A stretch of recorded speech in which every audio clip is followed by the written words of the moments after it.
Welcome to the WRAL Daily Download. I'm your host, Amanda Lamb. Okay, so most of us are familiar with home sharing apps like Airbnb and VRBO.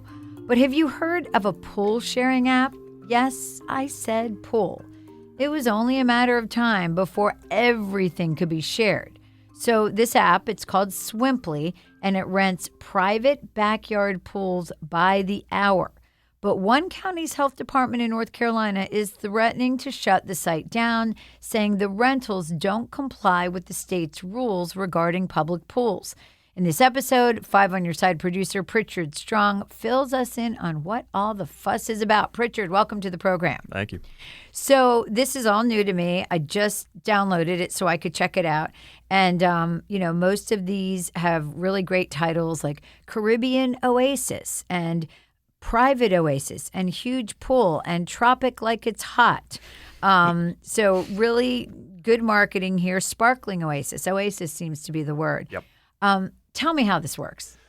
Yeah, so this is rental by the hour of people's backyard pools. This is it's another interesting way for people to share what they have.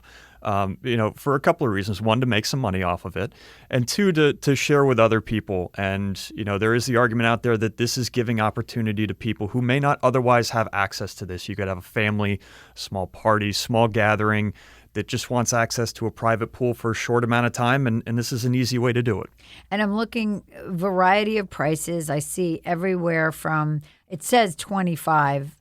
25. I see 25 to up to about $60 per hour. So it's not cheap.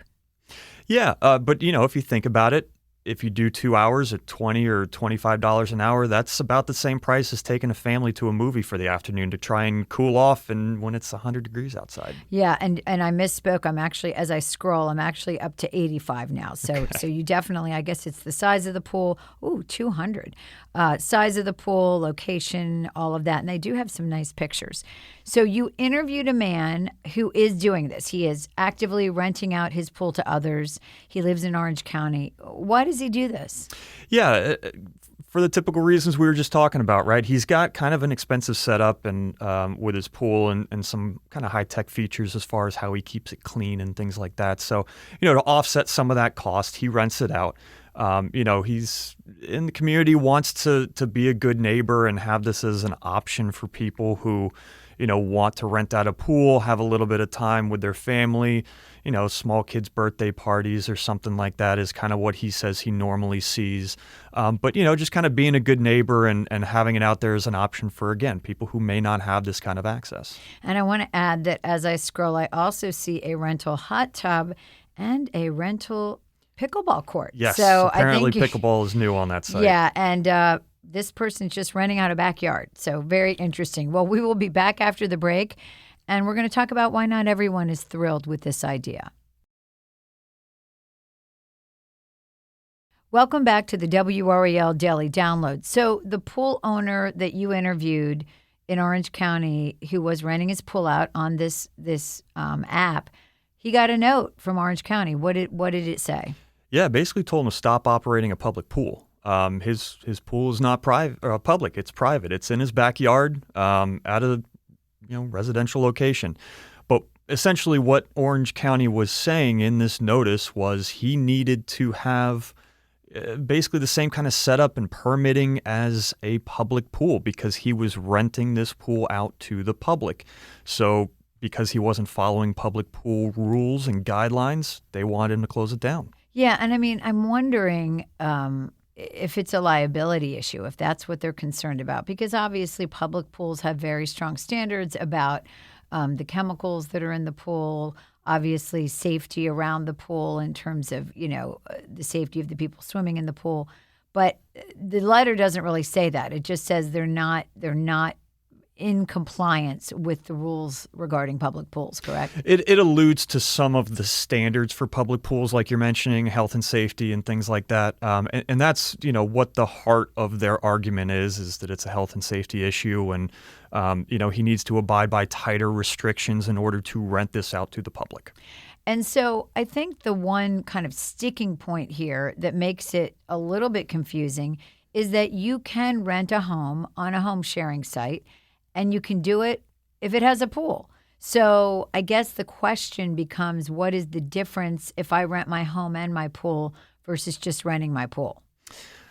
Well, it really just comes down to the way that NCDHHS is defined it. And it's not even laws at this point. It's just guidance, non-legally binding guidance. Right. So NCDHHS in 2020 put out guidance that said, if you rent a home, the pool is still private. It's part of the home rental. In 2021, when Swimply started operating in the state, they put out different guidance that said if you rent just the pool, that makes the pool public. So where does this all go from here? I guess this is in the very early stages. He just got the letter. Yeah, he just got the letter, and he's still kind of figuring out exactly what he's going to do. Whether he takes the chance of continuing to rent and face whatever the consequences may be, whether that's court or something along the lines of a fine from the county. It's not clear at this point. But I did speak with an expert who said that really what needs to happen is the legislature needs to get involved here, because they need to update and set standards for pool rentals in the Vacation Rental Act to basically clarify what should actually be in the law so that this can be disseminated and executed fairly across the state, instead of certain counties picking and choosing the guidance to follow. Yeah, I mean, it's so interesting because it's just another thing that nobody could have ever imagined. We probably could never have imagined ride sharing. Then we couldn't imagine home sharing. So what's next? It's fascinating. And it's something that they're going to have to anticipate and react to, because things are just going to continue to progress this way with technology and apps and sharing. Absolutely. Absolutely. Well, thank you for sharing another really interesting story with us, and something that I didn't know about, and I bet a lot of other people don't know about. I bet a lot of other people are going, wow, you can rent a pool? I should check that out. If you like our show, please take a minute, give us a 5-star rating in Apple Podcasts. Your rating and review will help other listeners find the show. We appreciate it. As always, thanks for listening to the WRAL Daily Download.